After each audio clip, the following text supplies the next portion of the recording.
Y bienvenidos esta mañana. Es un honor para la Comisión de Derechos Humanos del Distrito Federal contar con su presencia de integrantes de importantes organizaciones que se dedican a la difusión sobre la diabetes, al cuidado sobre las personas con diabetes, a las personas que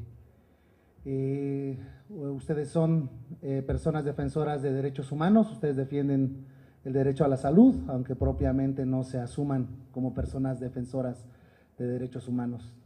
Voy a darle la palabra a Orfe Castillo, ella es la coordinadora de vinculación con la sociedad civil y políticas públicas.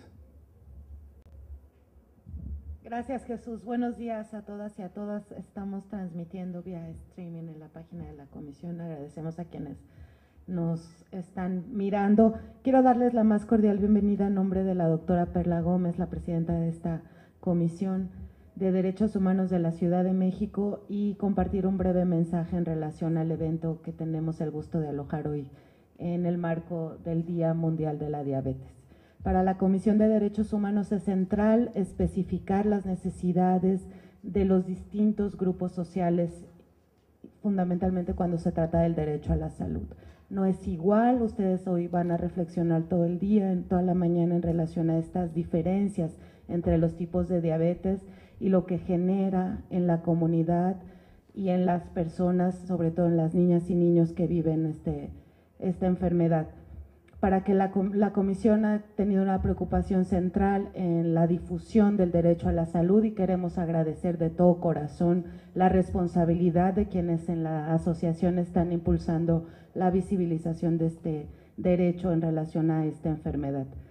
La sociedad civil en esta ciudad tiene un paraíso, somos una ciudad con una masa crítica, decimos, de gente preocupada por distintas problemáticas sociales, y eso es algo que tenemos que seguir impulsando, valorando y visibilizando y reconociendo.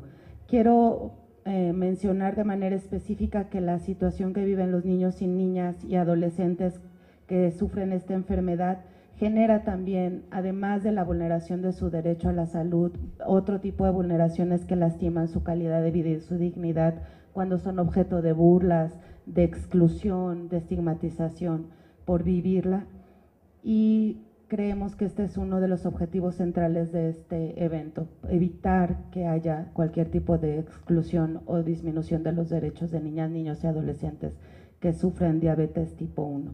También nos parece fundamental llamar a la autoridad a la urgencia de realizar acciones y políticas públicas. Ello implica, por supuesto, también asignar presupuestos suficientes para la atención y a las necesidades específicas de niños, niñas y adolescentes que sufren diabetes tipo 1. Me parece muy importante mencionar un eje de análisis que la Comisión ha estado promoviendo y difundiendo en los distintos espacios, que tiene que ver con el análisis de la perspectiva de género en los procesos sociales y en la defensa de los derechos humanos. El cuidado de las familias y el trabajo no pagado que las familias invertimos cuando tenemos a personas enfermas es fundamental, tiene que ser reconocido, y hay una serie de iniciativas también para ser cuantificado económicamente, porque contribuye de manera muy clara al Producto Interno Bruto, y es fundamental que también esto se coloque como una parte del análisis. En esta contribución familiar, el trabajo no pagado de las mujeres es fundamental.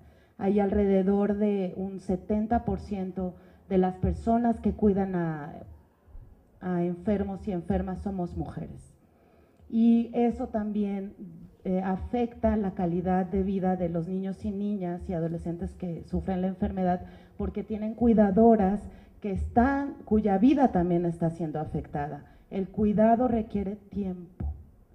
Y este tiempo es un tiempo que las mujeres de manera fundamental le restan a su desarrollo profesional, económico, laboral, que a su vez redunda o va en detrimento de sus propias capacidades futuras para tener pensiones, para mejorar su situación de ingresos. Y normalmente cuando se tiene que definir quién se queda en la casa a cuidar a una persona enferma, se define que sean las mujeres por una serie de cuestiones de género, pero También quisiéramos quedarnos a cuidarlos, pero necesitamos generar condiciones para que las personas alrededor de la familia también puedan hacerse cargos de tareas del trabajo no remunerado o de cuidado, de reproducción social, como se le llama, también para que tengamos mejores condiciones de cuidado. Entonces, si vamos a cuidar a una persona enferma, que alguien más pueda hacerse cargo de otros aspectos de la vida doméstica y familiar. Entonces, también hay un llamado en este sentido, en el marco del Día de la Diabetes, en particular en la atención de niñas, niños y adolescentes con diabetes tipo 1, a una mejor distribución del trabajo en la vida doméstica para poder generar mejores condiciones de atención. Y por supuesto, nunca dejar de lado que la responsabilidad de la atención a la salud es una responsabilidad fundamental del Estado mexicano y que esa es una demanda que estaremos promoviendo de la mano con ustedes, y les agradecemos mucho otra vez que podamos tener este espacio. Gracias. Perdón, doctor. Muchas gracias, Orfe, por el mensaje de la Comisión de Derechos Humanos del Distrito Federal. En breve, la educadora en diabetes, Elena Sainz, nos hablará sobre qué es la diabetes tipo 1, por favor.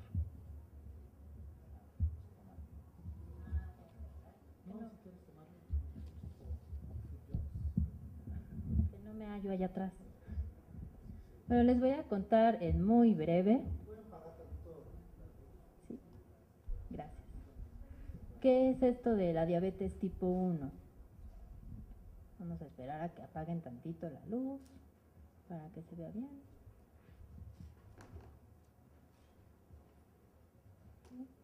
¿Me puedes ayudar con la que sigue, por favor?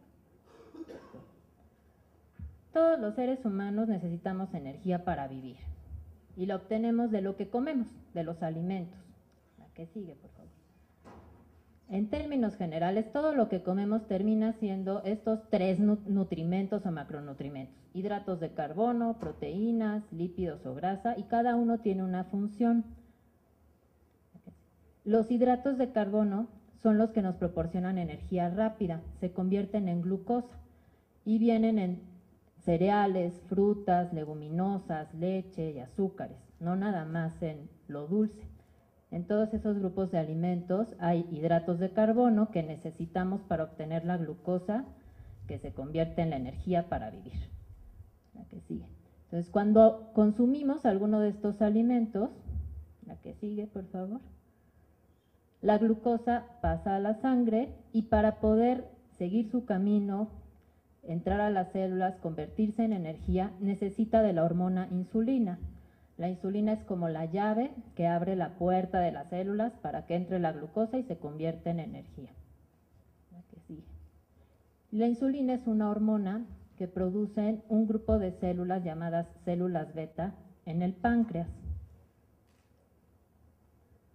Cuando se presenta la diabetes tipo 1, el sistema de defensas, el sistema autoinmune, destruye a las células que fabrican insulina. No sabemos por qué ocurre esta destrucción y no sabemos con precisión qué la desencadena. El asunto es que ya no tenemos quien produzca insulina. En el caso de la diabetes tipo 2, sí hay producción de insulina, pero esta no es suficiente o no puede trabajar adecuadamente, ya que hay resistencia a la insulina, hay una resistencia a la acción de la insulina. En cualquiera de esos dos casos, si no hay suficiente insulina o de plano no hay insulina, pues la glucosa se queda en la sangre y se empieza a acumular. Nuestro cuerpo pues piensa, pues si no tienes energía, come más.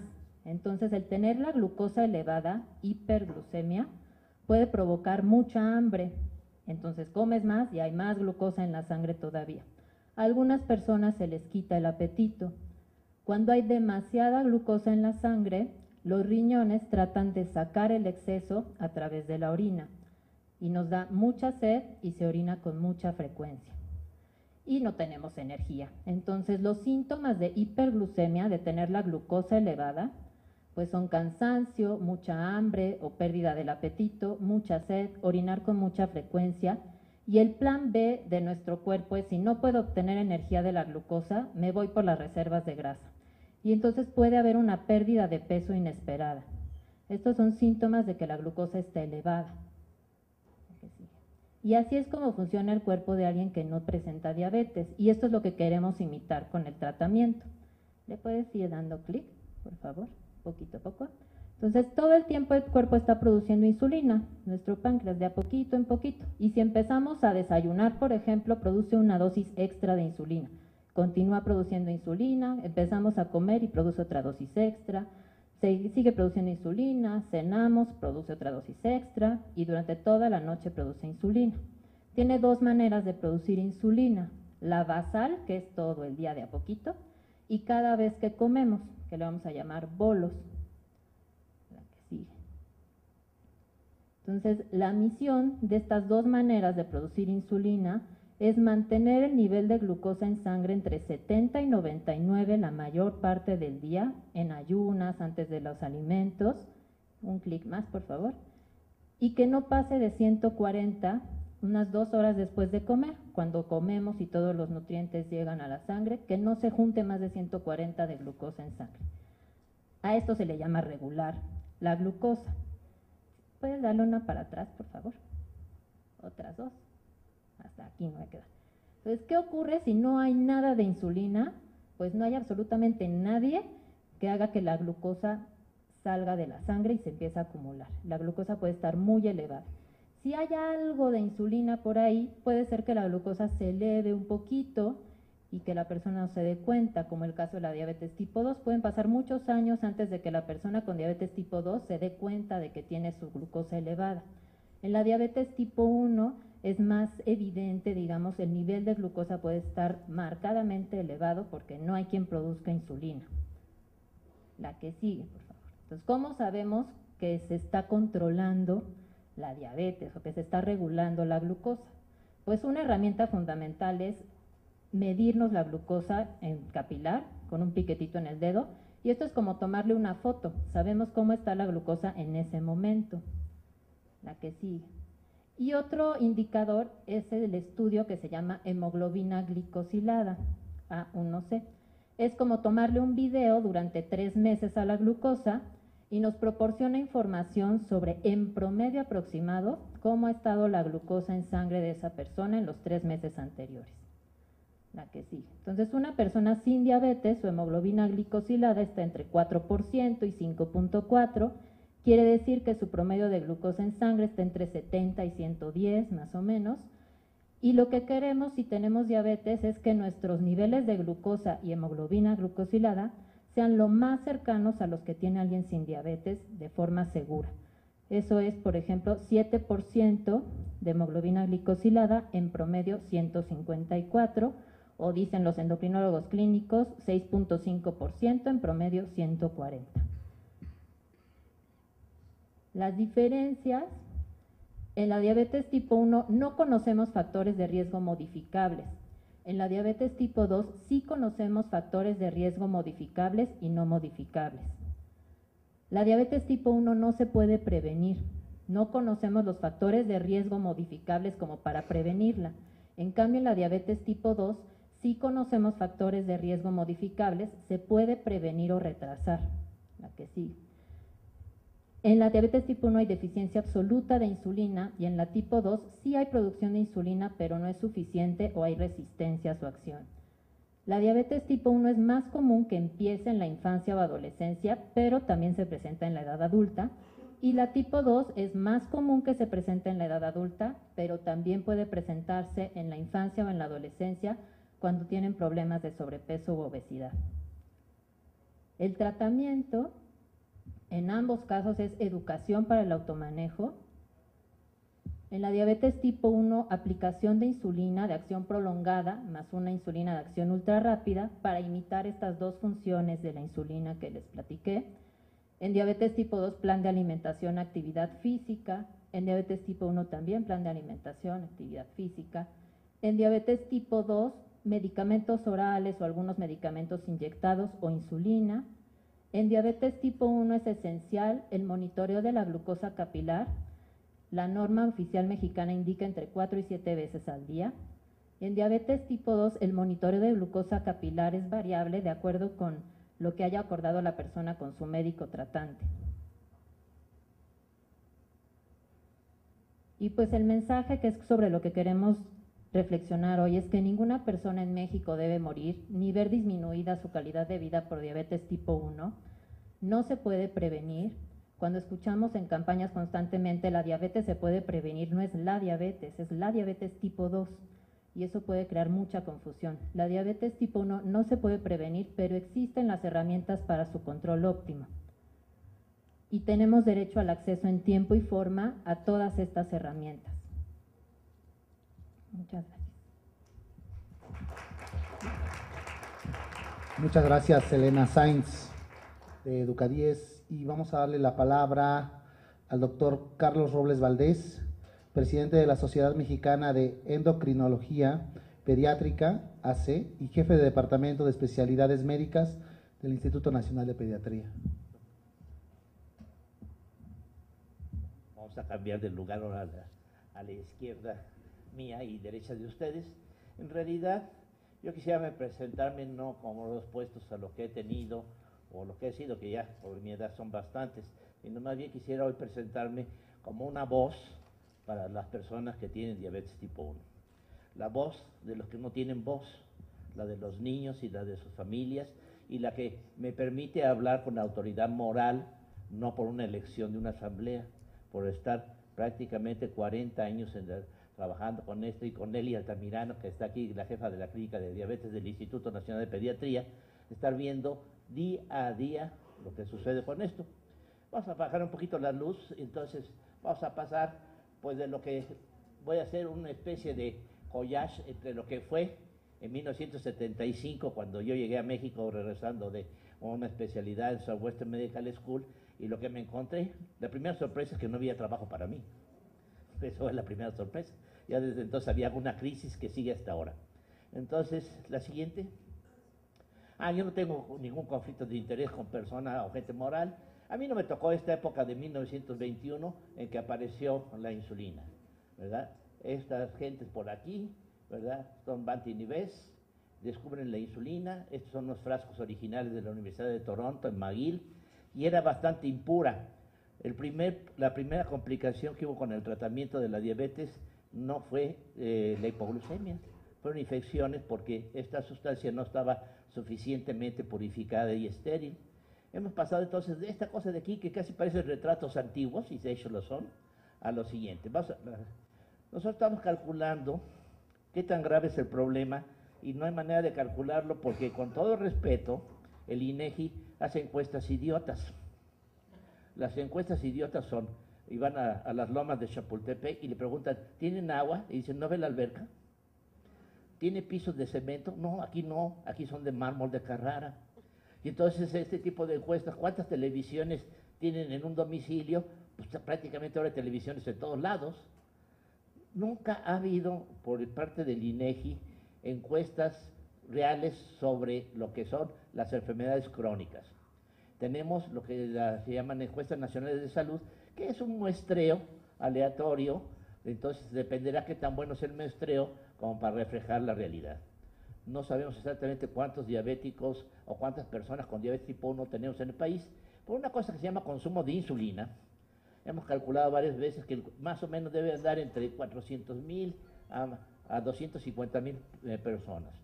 La insulina se usa fundamentalmente, y muy raras excepciones, para las personas con diabetes tipo 1. Las personas con diabetes tipo 2, por razones muy diversas que no voy a tratar ahorita con profundidad, casi no lo usan. Entonces, ¿cuál es el problema? Pues alrededor de 500,000, no más de 500,000, contra entre 11 y 13, que tampoco sabemos exactamente cuántas personas tienen diabetes tipo 2, y otros 10, 11 o 12 que tienen todavía una etapa previa de diabetes que se llama intolerancia a la glucosa. La siguiente.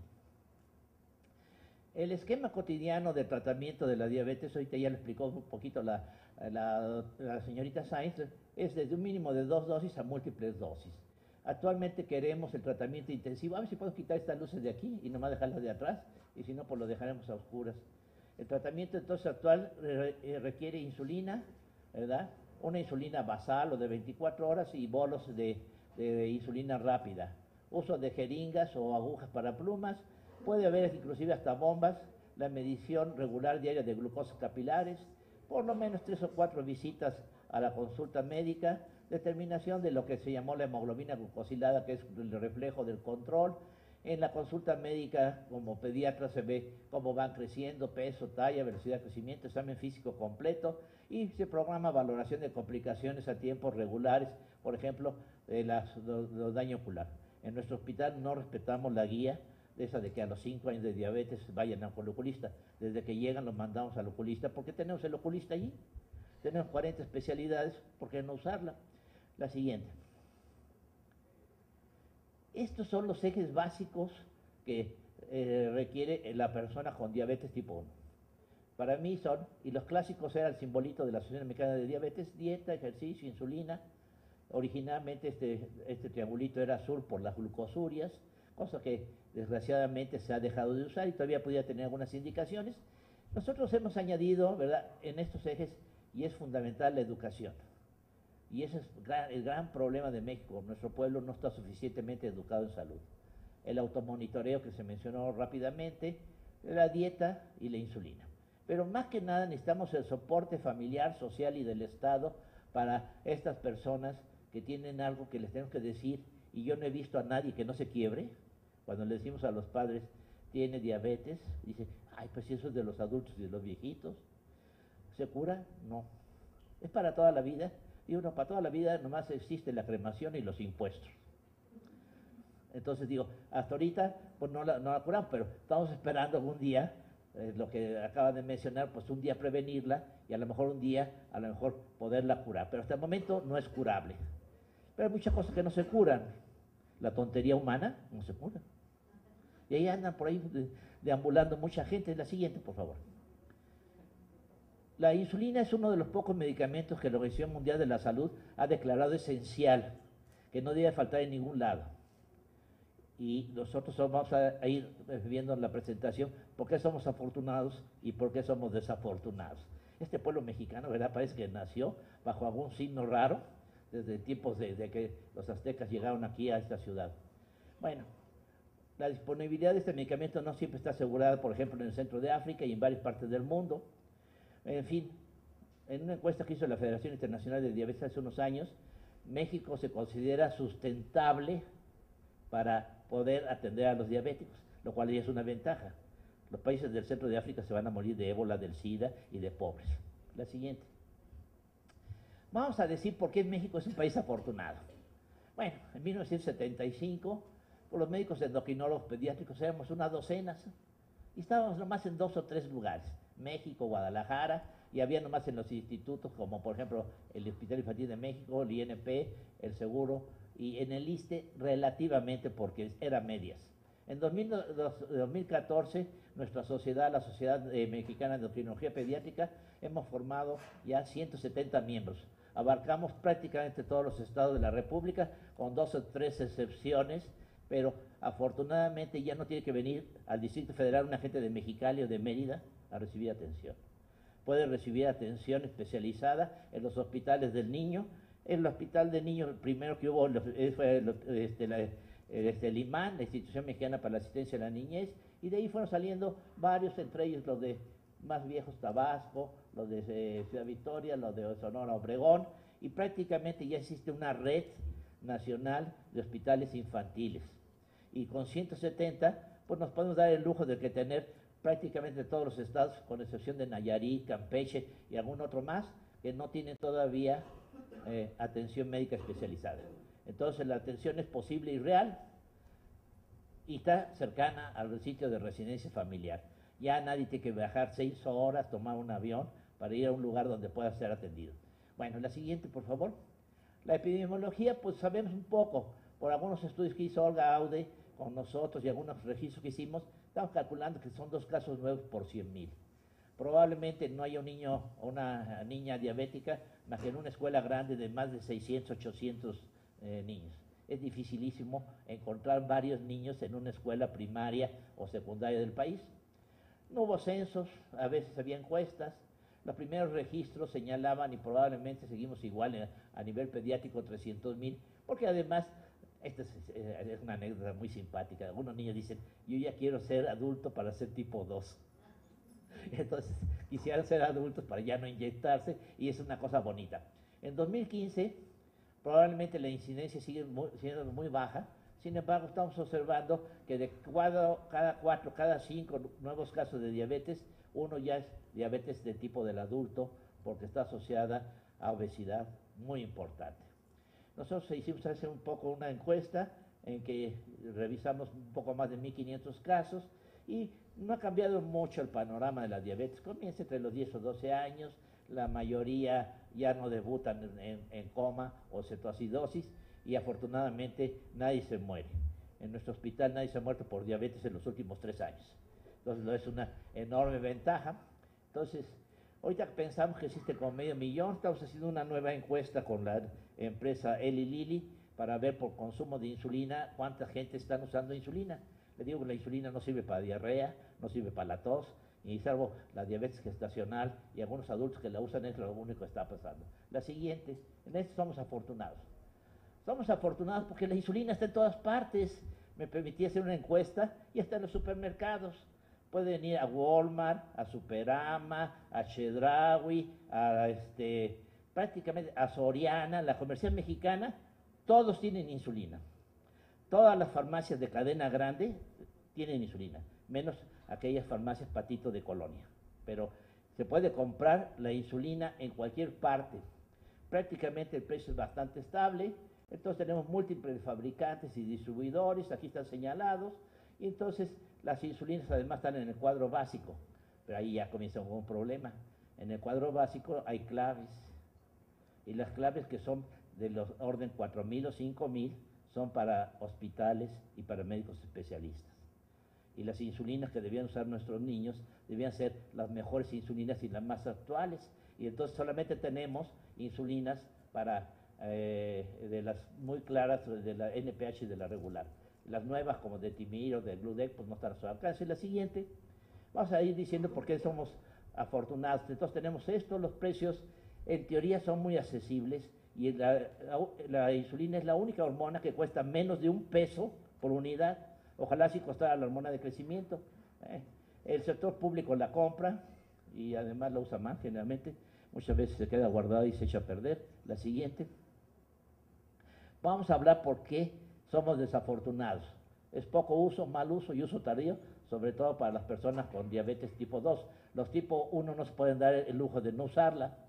Entonces, de esto se decía, somos más o menos como 300,000 sobre 11 millones y la insulina pues es una cosa absolutamente necesaria. La siguiente.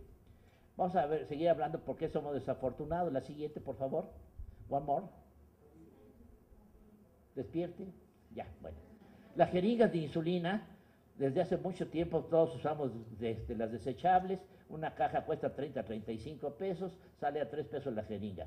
Aún así, siendo relativamente barata para una clase media, los niños la tienen que reusar. Y la tienen que reusar porque es una manera de esto. No lo recomiendan los fabricantes y hay problemas técnicos que no voy a discutir sobre el reuso, pero eso es lo real, se reusan hasta que pierden filo. Las siguientes. México es desafortunado porque muchos médicos no saben recetarla. Esa es una realidad, ¿verdad? Incluso la desaconsejan para los pacientes adultos. Esto les infunde miedo, terror, ¿verdad? Los médicos familiares en las unidades de medicina familiar no se hacen responsables y en teoría van a segundo o tercer nivel. La siguiente, por favor. También somos desafortunados porque los pacientes y los familiares, aun para los niños, le tienen miedo y pavor.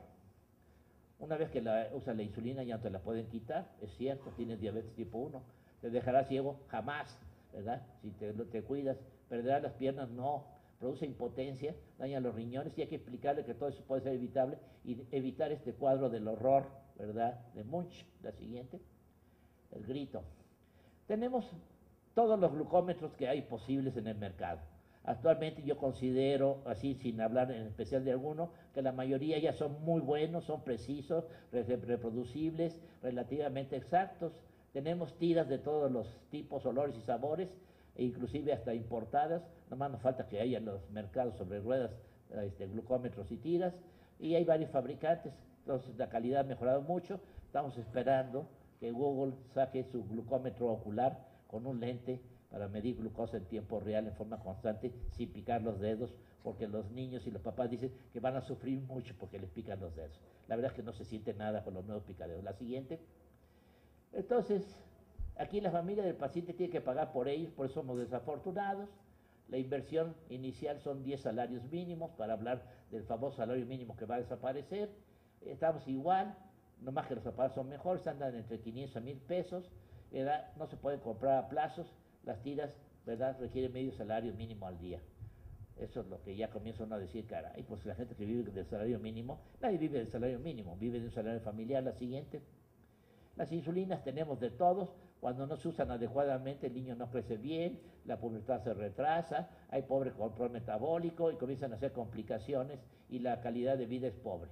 Ojalá tuviéramos la oportunidad de llegar al Cadillac y el Rolls Royce de administración de la insulina, que serían las nuevas bombas de insulina. Desgraciadamente, esto no es posible. La siguiente.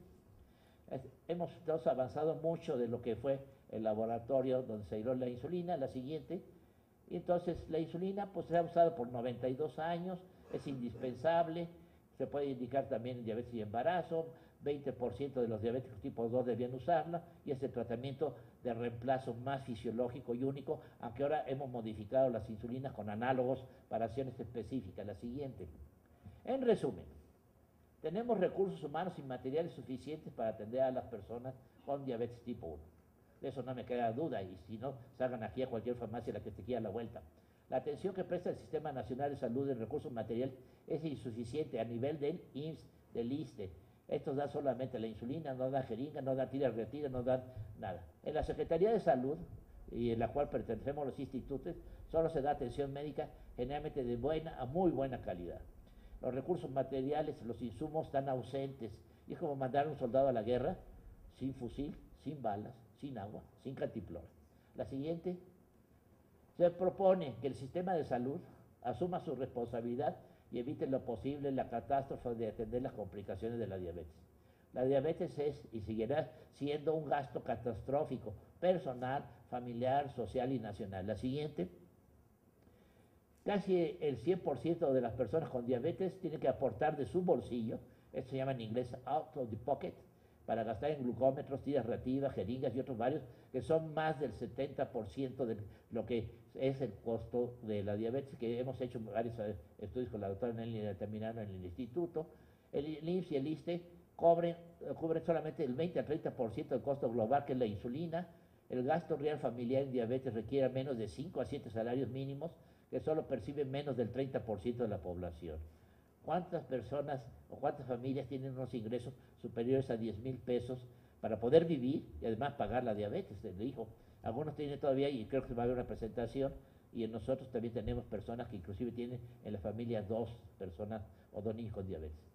Al IMSS y al ISSSTE solamente asiste 40% de la población, más del 60% de la población está en la economía informal, ¿verdad? Están en la banca, pero en la banca de su casa, están desempleados. El Seguro Popular no contempla la diabetes. En teoría en México el 100% de la población está cubierta por la salud. Eso es la teoría, la práctica no es cierta. La siguiente. En las conclusiones, hasta ahora no existe una curación. El niño depende en absoluto del mejor tratamiento posible para vivir una vida normal y sobrevivir. El pronóstico de esperanza y calidad de vida están directamente relacionados con el adecuado metabolismo de la glucosa. Está demostrado que este control evita y retarda las apariciones muy graves, que son incapacitantes, mortales y muy costosas. Los niños con diabetes tipo 1 mueren por insuficiencia renal terminal y no son generalmente candidatos a trasplante renal. La última para terminar, ¿verdad? Entonces los retos son la diabetes, y eso es por lo que estoy aquí, por una editorial que escribí en Acta Pediátrica en 2011, es un gasto catastrófico para la mayoría de las familias mexicanas. Tenemos recursos humanos y materiales teóricos para brindar la mejor atención actual científica y de calidad. En la práctica existen dificultades económicas y sociales que son casi insuperables para lograrlos. Existe una clara discriminación para los niños. La siguiente. Hoy sabemos que el 14 de noviembre es el Día Mundial de la Diabetes. En México es el 20 de noviembre la Revolución Mexicana. Ojalá ya lleguemos a la revolución para la atención para la diabetes tipo 1. y es una discriminación. Es hora de declarar a la diabetes gasto catastrófico. Muchas gracias por su atención.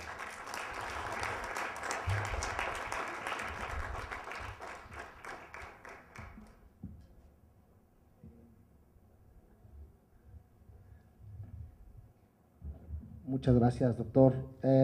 A continuación vamos a pasar a los testimonios. Voy a darle la palabra a Miriam Santana, madre de 2 niñas que viven con diabetes tipo 1, por favor.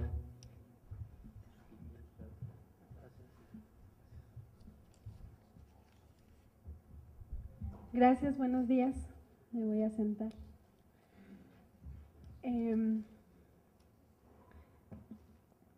Buenos días, yo soy Miriam Santana, soy madre de 2 hijas con diabetes y estoy muy contenta de estar de aquí, de estar con todos ustedes, de formar parte de esta red ciudadana por los derechos de los niños, jóvenes y adultos que viven con diabetes tipo 1. Estoy muy emocionada, de verdad. Quisiera contarles un poco de mi historia de vida. Quisiera platicar con ustedes mi sentir. Cuando mi hija Mariana tiene 11 años actualmente y Fernanda tiene 6. Cuando Mariana tenía 4 años, yo estaba embarazada de Fernanda y cuando yo iba regularmente al médico, pero cuando tenía 8 meses de embarazo me dijeron que tenía diabetes, así por coincidencia solamente. Entonces, realmente no se lo conté a nadie, no tuve ningún tratamiento, no tuve ningún cuidado extra, no pasó nada. Curiosamente, Fernanda nació el 14 de noviembre y no volví a saber nada de la diabetes, como que no quise yo saber nada, ¿no? Al siguiente año, Mariana, que ya tenía 5 años, empezó con síntomas muy claros, que yo en mi mente yo sabía que eran síntomas de diabetes, yo sabía que esos síntomas no eran normales. Entonces, pero yo pensaba, no pasa nada, no puede tener diabetes es para las personas grandes. Y cuando ya mi hija no pudo más, que tuve que llevarla al hospital, mi hija ya iba en una cetoacidosis diabética, ¿no? Entonces, curiosamente, y lo cuento porque llegué a un hospital y llegué a otro hospital y no me la aceptaban, me decían, tu hija está bien, pero llévala a otro hospital en este momento. Entonces yo no entendía, ¿no? ¿Está bien o no está bien? Todavía me acuerdo que le compré un pan así enorme de dulce antes de entrar al hospital porque pues yo no sabía, y mi hija llegó muy mal. Estuvo 1 mes y medio en el hospital y en ese 1 mes y medio nunca recibimos una plática sobre diabetes, una charla sobre diabetes, que yo salí del hospital y yo no sabía que a mi hija se le iba a bajar la glucosa. Yo decía, bueno, me están diciendo que le aplique insulina, que entonces yo decía, sí, yo voy a poder y yo voy a hacerlo. Entonces salgo del hospital al 1 mes y medio y ni siquiera llegué a mi casa. En el camino la niña se me puso muy grave por una baja de glucosa. Entonces llego a un hospital así de urgencia a meterla y lo primero que recibí fueron 1000 regaños. Es tu culpa, ¿qué le hiciste? ¿Qué le diste? Le pusiste bastante insulina, no le diste suficiente de comer, hizo a lo mejor demasiado ejercicio, inclusive antes de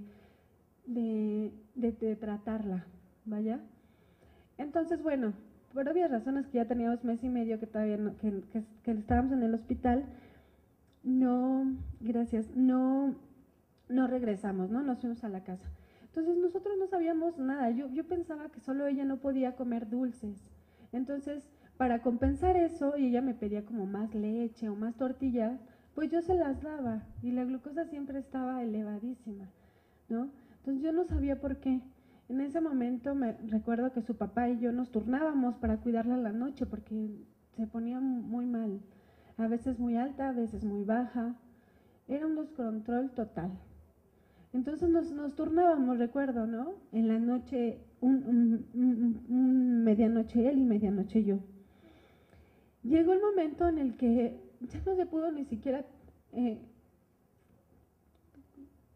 ¿cómo se dice? Seguir con la situación de pareja. Ya no se pudo, yo tuve que estar sola.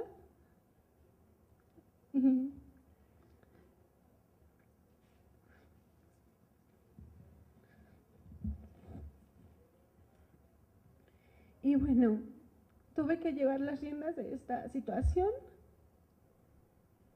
y me encontré con muchos detalles. Me encontré en que llegué a varios médicos donde me decían, ¿sabe usted que su hija se va a morir? ¿Sabe que su hija se va a quedar ciega? ¿Sabe que la van a amputar? Así, yo al llegar al médico. Entonces, pues yo vivía muy, muy mal. Yo pensaba que mi hija iba a vivir 2 años. Estaba, yo creo que totalmente cerrada a las posibilidades. Yo pensaba que no había muchos más niños que vivían con diabetes. Y quiero contarles que una vez fui al World Trade Center, a una expo de diabetes, y ahí me encuentro a muchos chicos, a un grupo de chicos con mucha energía, con mucho entusiasmo y que me dieron una esperanza muy grande al verlos y al decirle a Mariana, tú vives con diabetes, te dio a los 5 años, a mí me dio a los 3, yo te gano y al yo verlos grandes, al darme cuenta que sí se podía, que sí había como una posibilidad de que estuviera bien, wow, ese día para mí fue muy, muy, marcó mi vida, ¿no? Entonces, ellos eran parte de la Asociación Mexicana de Diabetes y desde ese momento yo no me separé de la asociación. Desde ese momento yo empecé a hacer lo posible porque mi hija tuviera y se diera cuenta que no iba a morir como ella lo pensaba en 1 año, en 2 años, que había muchas posibilidades. Empezamos a educarnos y ahí también hice un diplomado en educadora en diabetes, donde me di cuenta que no solo el dulce tal cual era lo que le alteraba la glucosa, sino que todos estos grupos de alimentos, ¿no? Entonces me di cuenta que lo que yo había tenido era diabetes gestacional. Yo ni siquiera sabía que había tipos de diabetes. Entonces yo sabía ya me enteré que era diabetes gestacional después que mi hija tenía diabetes tipo 1 y que mi abuela había fallecido de diabetes tipo 2, ¿vale? Entonces, el estar en esta ya información me dio la capacidad de brindarle una mejor calidad de vida, pero de todas maneras no la capacidad de tener todo el tratamiento necesario, ¿vale? Entonces, llegó un día en el que yo creo que de verme cómo estaba, que no tenía a lo mejor para la insulina, para las tiras, mi hija llegó a decirme, déjame morir, mamá, ya no quiero nada, tú ya no puedes. Y también que en la escuela no se juntaban con ella porque decían que la diabetes se pegaba. Y no nada más es batallar con nuestras cosas adentro, sino con la desinformación, con los mismos médicos que muchas veces no saben cómo decirte las cosas, que no tienen la información, que en las escuelas te prohíben la entrada y que los niños los culpan por decir, tú eras gordito, tú te portaste mal, tú hiciste las cosas mal y por eso tienes diabetes y por eso te picas, ¿no? O sea, me tocó llegar inclusive a que la piñata tenía que ser de dulces porque yo les decía, no, que sea de fruta porque eso es más saludable. O sea, ya no hablando de la diabetes, hablando de las cosas saludables. Y no, eso no, porque los niños no se comen la fruta más que los dulces y no solo por su hija que tiene diabetes vamos a cambiar todo el sistema, ¿no? Entonces, ha sido muy difícil y no solo para mí, comentado, platicado, he sentido la situación de muchos papás que viven con diabetes sus hijos y que son el diabético y la diabética. Y yo creo que no lo somos. Yo creo que somos personas que tenemos una condición de vida, pero que también tenemos muchas otras cosas para dar. Bueno, quisiera también compartirles que en este momento me da mucha tristeza que en este momento, en este país, no contemos con la información necesaria. Yo creo que lo más importante, como decía el doctor, es la educación. Entonces, no la hay. No hay. Deberíamos de tener el derecho a tener educación en diabetes, a que fuera la educación en diabetes en forma para los niños, en las escuelas, para las instituciones, porque yo creo que la educación en diabetes nos brindaría estar como del otro lado, como decir, ya sé lo que tengo que hacer, ¿vale? Yo he tenido que trabajar de noche para no descuidar a Mariana, y hace un año, en mayo del año pasado, me diagnosticaron a mi otra pequeña. Y bueno, fue un golpe muy fuerte, porque ahora pues ya sabía a lo que iba, ¿no? Y es muy bonito que mis hijas se unan, que mis hijas me dan la fuerza, pero ha llegado el momento en el que tengo que decidir a cuál de las dos tengo que checar. Tengo que decidir entre si voy a comprar insulina o voy a comprar tiras.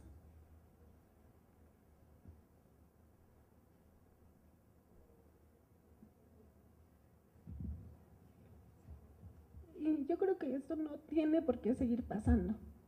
Yo creo que las dos tienen sueños y yo creo que las dos tienen que salir adelante. Y yo pues hago todo lo posible porque así sea, y le quiero dar las gracias a la Asociación Mexicana de Diabetes porque siempre me ha apoyado, porque siempre ha estado conmigo. Y bueno, estoy feliz por estar aquí este día, estoy feliz por formar parte de esta red, y yo creo que empieza un nuevo movimiento que tiene que sobresalir, porque sí somos muchos, porque sí tenemos muchas necesidades y porque yo creo que tenemos que ser escuchados para que nuestros niños y jóvenes tengan una buena calidad de vida. No solo se trata de vivir ni de sobrevivir, se trata de que vivan bien, de que tengan una calidad de vida, y yo he visto que se puede y desgraciadamente es en base a los recursos. Gracias.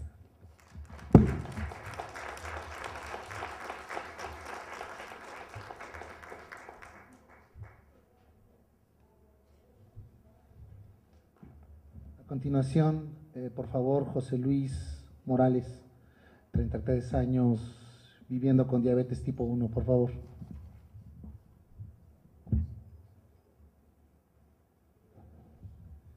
Hola, buenos días.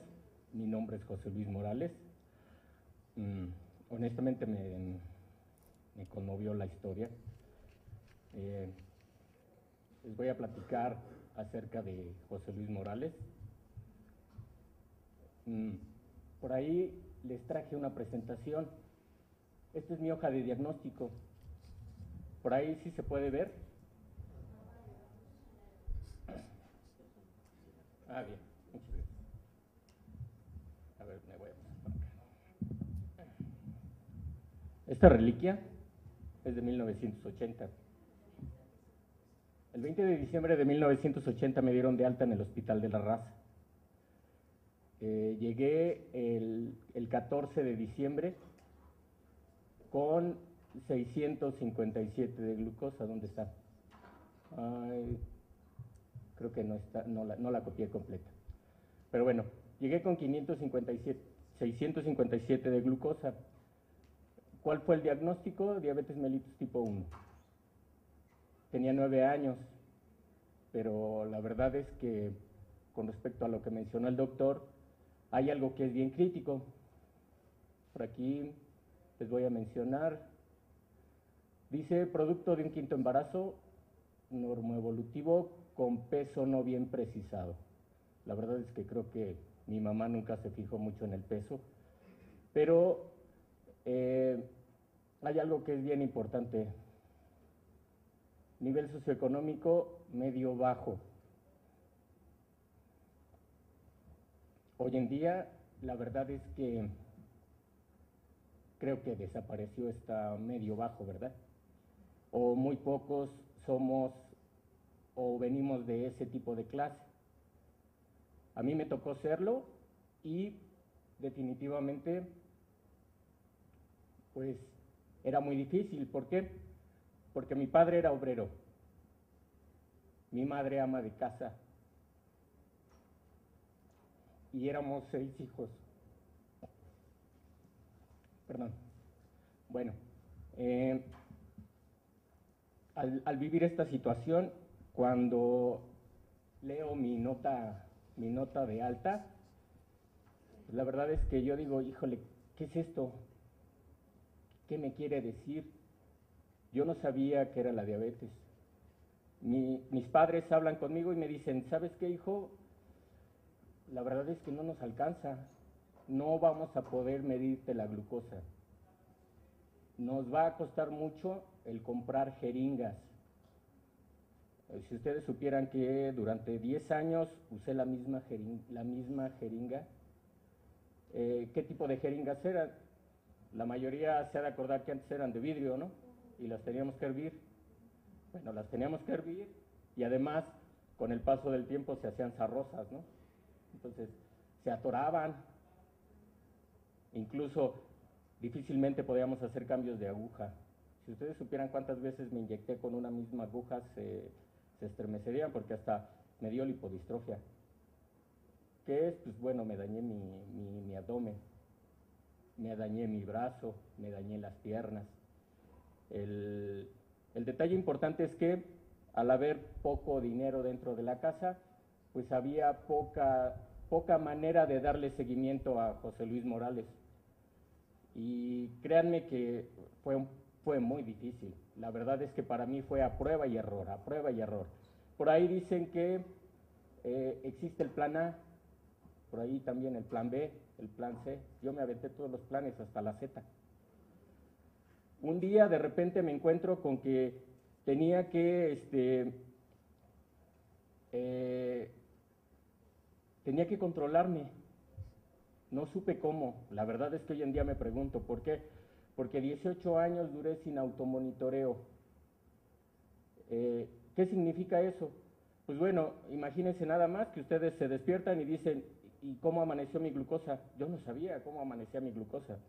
Simplemente me inyectaba y desayunaba. Imagínense nada más que ahora sí que por ahí dicen, me aventé un año comiendo pura salchicha y hoy en día no soporto la salchicha. ¿Por qué? Pues porque fue una situación en donde a mi prueba y error le di el clavo y me mantenía controlado, pero no era un buen alimento. Digo, imagínense nada más, pura salchicha. Entonces, mis pruebas siempre eran empíricas, a falta de automonitoreo. De tal manera que un día llego al médico y me dicen, ¿sabes qué? Es que tienes algo que se llama TOC. ¿Alguien sabe qué es el TOC? Se llama trastorno obsesivo compulsivo. ¿Por qué? Porque pues probaba, me funcionaba, lo repetía. Probaba, me funcionaba, lo repetía. Entonces, un día amanecía con que me voy a poner a correr, me funcionó, y les he de contar que desde el 1991 soy corredor. ¿Por qué? Pues porque decía, tengo que de alguna manera identificar cómo puedo controlar mejor mi glucosa. Encontré que yéndome a correr 1 hora, mi glucosa se mejoraba. De repente, para aquellos que les gusta hacer el ejercicio, a los corredores les sucede algo que se llama la pared. La pared en un diabético tipo 1 le sucede al kilómetro 2 a veces, no en el kilómetro 30, como en la mayoría de los maratonistas. Entonces, simplemente yo seguía corriendo, yo voy a correr a una presa a la altura de Vallejo. Entonces, Allí encuentro que la presa tiene 3 kilómetros, a la mitad de la presa ya tenía hipoglucemia, me regresaba caminando y apenas si llegaba a mi casa. Pero sin automonitoreo no podía ni siquiera hacerlo. Realmente fue una situación muy difícil, aprendí a base de golpes. No sé si han escuchado acerca de un concepto que se llama herencia generacional. La herencia generacional es lo que heredamos a nuestros hijos, la conducta, la pobreza, la riqueza, lo que ustedes quieran, pero que no vienen los genes, sino que viene generación tras generación. La educación máxima de mi padre fue de primero de primaria, la de mi madre también primero de primaria, mis hermanos, mis 5 hermanos, secundaria, pero José Luis Morales no. José Luis Morales es licenciado en informática. ¿Sí? Bueno. ¿Qué pasó con José Luis? Yo no me vi de obrero. Mi papá fue obrero. Mi madre ama de casa. Le heredó esas conductas a mis hermanos. A mí no. Digámoslo así, José Luis hizo brecha, al igual que mi hermana menor. Mi hermana menor es secretaria ejecutiva. ¿Qué fue lo que pasó? No lo sé. Simplemente José Luis Morales quería seguir vivo. Eso fue lo que pasó. En el 2010 aparece en escena mi hermano el mayor. Mi hermano mayor tiene más o menos 54 años. Tengo yo 42. Me lleva alrededor de más o menos 10 años. Él me dice que, bueno, más bien, él no me dice. Él tiene hiperglucemia crónica severa. Entonces, ¿por qué tiene hiperglucemia crónica severa? Porque desgraciadamente algo le está pasando. No lo sé si es diabético tipo 1, no lo sé si es diabético tipo 2. Pero resulta que, y digo, aquí muchos no me van a dejar mentir, la hiperglucemia nos genera un caos psicológico.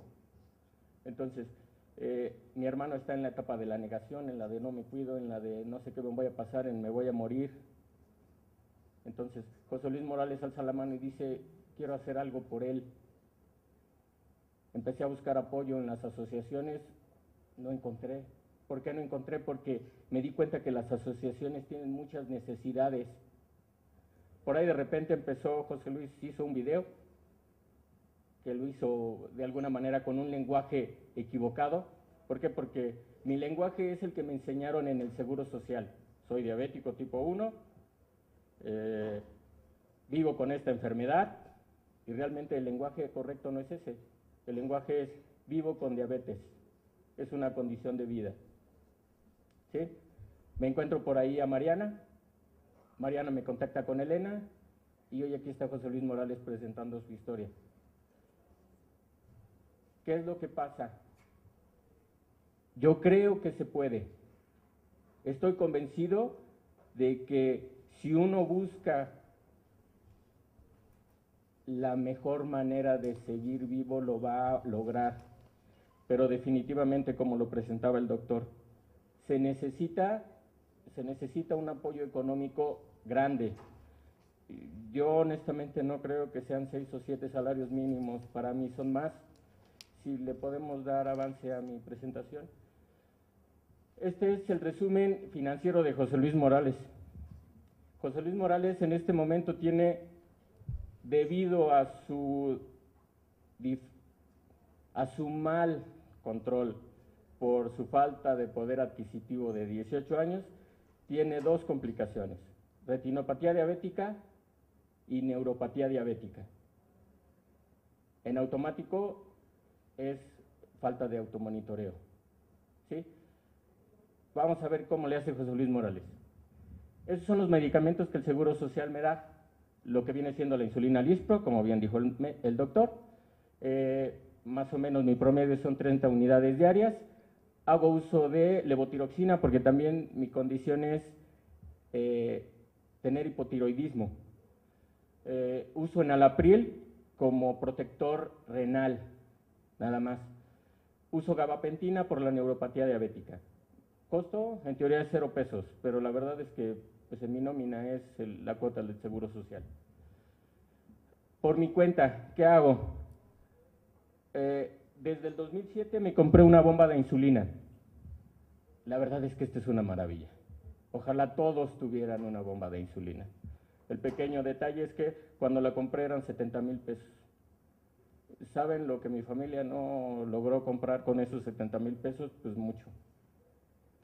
¿Qué es lo que hago? Hace poco investigué, me gusta mucho la investigación, pues ahora sí que parte de la misma licenciatura en informática.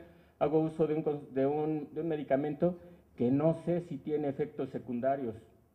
Y no sé si tiene efectos secundarios porque pocos lo promueven, solamente el laboratorio Bayer lo hace, que es el ácido tióptico. El ácido tióptico, comprobado, debo de tomar 3 pastillas. 550 me vale cada pastilla. Cada caja de pastillas. Compro 2 cajas y me salen 1100.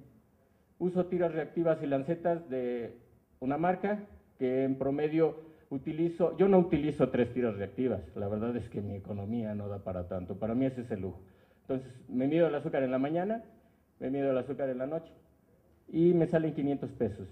Cuando llego a estar en una situación de crisis por alguna infección, llego a utilizar hasta 7 tiras, lo que presentaba Elena, ¿no? La parte de la bomba de insulina necesito reservorios y cánulas. El reservorio me sale la caja en 643 pesos, las cánulas me salen 2,291 y todo lo que es varios, algodón, alcohol, etcétera, 200 pesos. Me hace un total de 4,734. ¿Podemos avanzar, por favor? ¿Qué hago más? La verdad es que depende.